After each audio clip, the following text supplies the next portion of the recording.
Hey everyone, Chris here for Thomas Guitars and Basses. We are at the Friedman booth at the NAMM show 2026. I'm here with Dave. How you doing, buddy? Hey man, how are you? It's always a pleasure. You always have something exciting here at the booth. So what's new this year? Well, we got three things. We got three things, yes. So the most exciting probably, well, no, they're all exciting, but is the new IR load. IR load is, well, I mean, I always try to explain it. It's like a kitchen sink here, of stuff.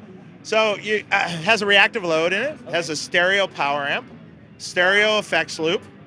So in other words, you could take your, say you have an old Marshall or something, you could shove it into here, crank it on 10, and then play it at any volume. And use your delays and reverbs. Delays and reverbs. Also has IR outs to go to front of house if you want, or to go in your studio. It has a technology, which I think you already got a rundown on one of the other products here, machine learning power amp. So what that is, to really just put it simply, Okay. it sends a test tone through the cabinet.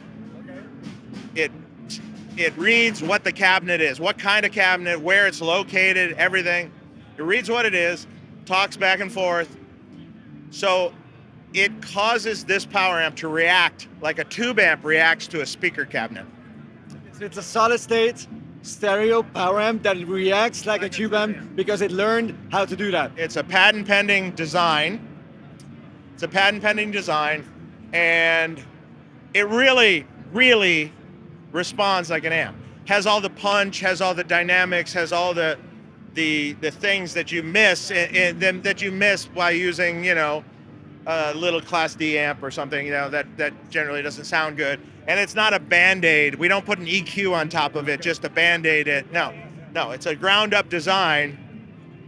So we're not using a module or something, or none of that.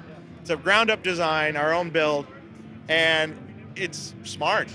So it learns within like a couple of seconds what your rig is, and then it kind of remembers. You can save it, I guess. Continuously talks back and forth. So a tube amp interacts with a speaker all the time. So it's push and pull, and the impedance of the speaker goes up. Things change. This reacts the same way, unlike a normal, like say Class D amp, where it just is kind of static and kind of flat and like not great generally for guitar. This really feels right. On this particular unit, when you use it as a load, there's a reactance knob on here. You want more of a flat power amp when you're using it with the load. So we have the reactance at 0 and we have the depth and resonance at 0. But if you were to use this as a power amp, not the reactive load part, you could turn the reactance up and then it'll behave like a 2 power section of, say, one of my amps, with the depth and presence and everything, and it'll sound exactly like it. You have the choice of going completely silent, and then you can, of course, make this feel like different. And it's MIDI, meaning you can change IRs and MIDI. You can also send MIDI CC messages for any one of these knobs. So you could change volume if you needed to. You could change depth or presence if you wanted to. Or you could make it a sound that doesn't exist. It's not one-to-one. You put in it and then you filter it more to make it something more than it was. So nothing on the market exists exactly like this right now at all. So not with everything in it. There's similar things, but not with everything. Rather, the fact that it's stereo is so not standard. Like you normally have to buy 2 of whatever to get there and to be able to use stereo delays or everything. Yeah. Exactly, and it's equivalent of a 90-watt tube amp per side. So 90-watt tube amp. Tube amp. I'm talking tube watts. So when I say 90 watts, I don't mean 90 watts solid state. At 4 ohms. No. 90 watts a side at any impedance. Yes. Yeah. Okay. I mean, it's machine learning, so it might be just too clever to me to understand how does it happen. Yeah. That's a whole different discussion, far more in depth, which will go over everyone's head. So where would you use this? In a studio, possibly to be more versatile. At home, to be more quiet. On stages, to be loud or quiet depending on how loud your amp is, I guess. And you could also take a 5-watt amp and boost it up, just like, you know, like some other products and stuff. Yeah. So yeah, you could do that. Yeah, you could take a 5-watt champ and then boost it up and use effects, stereo effects, and have a thing. You know, you could do. If your favorite 22 watts clean amp that's just not enough, that doesn't have enough headroom for stage, and make it enough headroomy. Correct. Okay. Yeah. So yeah, it's like the kitchen sink of the funny, the internet has already named it the IR Lord instead of the IR Load, which I think is funny. PX20, it's a collaboration with Phil X. We're like, well, we should get together and figure out what can we do and make a versatile 20-watt amp, you know, that does all sorts of things. So we collaborated on it, and we have a kind of a Fender-style clean with some Dumble mods in it, which are fun. Yeah, some little circuit tweaks. Has a bright switch, there's a mid switch because there's no room for a mid pot, so we got to have a little 3-position mid switch, and then we have a dirty channel. So the dirty channel has a structure switch, and it can either be like a 2203 sort of master volume circuit, or kind of a boosted 2203 kind of circuit. It's got a tight switch, 3 positions, so fatter, depends on the sound you're going for. Fatter or tighter, or much tighter. 3-position bright switch also for the gain pot. So if you want it a little snarlier at lower volumes, you can have it, or you can have it off, depending on the tone you're looking for. And then to top it off, you have a boost. So like on our IRX product, if you're familiar with that, there's a boost knob on the side that boosts the amount of gain that you're boosting. With the trim Then you have a master volume for that boost. Well, guess what? We have boost gain and boost volume. Same thing. So whatever you set that channel up, it'll just boost into that. And you'll have your third channel louder in volume if you want, or whatever. Just gainer for the jive. Yeah, you have a system master and a thump on the back and a presence. Wow, oh my God. So it's the only full-fledged like multi-channel amp in a 20-watt format we have. Wow. How would you describe the amount of headroom? Because 20 watts can be enough if the transformer and blah, blah, blah, yada. I mean, you know. Like a reasonably loud stage, I guess. It's a reasonably loud amp. I mean, it doesn't have extreme headroom.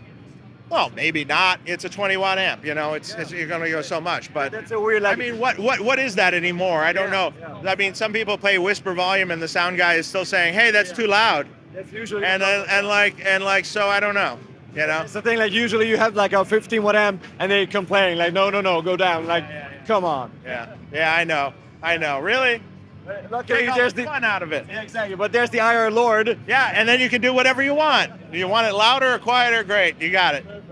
You have it. It has effects loop, of course, also in that.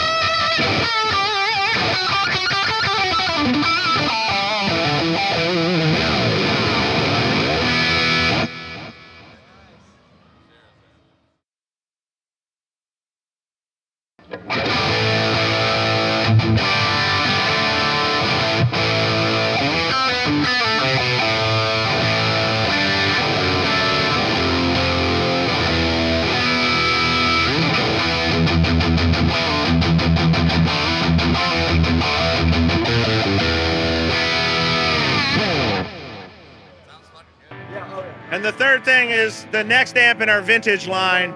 So that's the VX30. So, British 30-watt EL84 amplifier, and has a top boost channel with the cut, has a master volume, but, if you're purist, just turn it all the way up. And then it has a normal channel.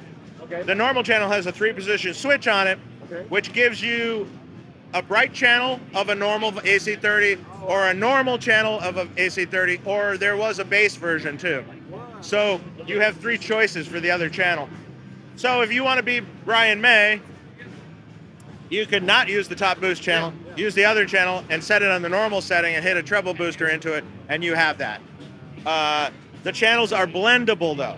So like how it is on our Plex amp, you can blend the two channels. You can blend, like say, the bass channel in a little bit with the other channel to get some alternate little things that don't exist really in the real world, and they're in phase with each other. So Did you base this amp on specific amps that you have? based on a 1963 copper top AC30 I have, and which had a top boost added by Mark Sampson to it a million years ago. And so yeah, and I nailed it, by the way. It sounds exactly the same. It's good to know, good to know. I own the Plex and I just still cannot believe how ideal perfect it sounds at whichever volume. I use it with pedals, with clean settings, and it works. I crank it and it obviously works. Yeah. Looking forward to this one too, man. Yeah, this does all that jangly, you know, the semi-broken kind of thing, especially if you play the right guitar, you know. You know, maybe something not too hot into it, you know, just like a Strat or B90 or in between positions on a Strat, you know, it gets that cling, that little thing, to it,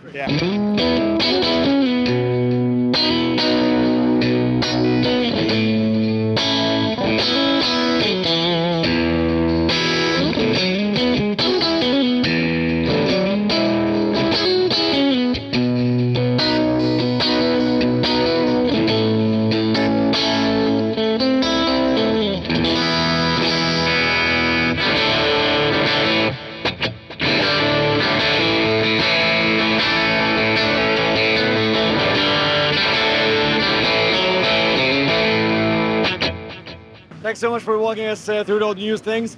You guys take it easy. Of course, let us know in the comments below if you have any questions. You'll find the links to the products and all the good jam. Thanks so much, Dave. Have a good show. Awesome. Cheers, guys. Cheers.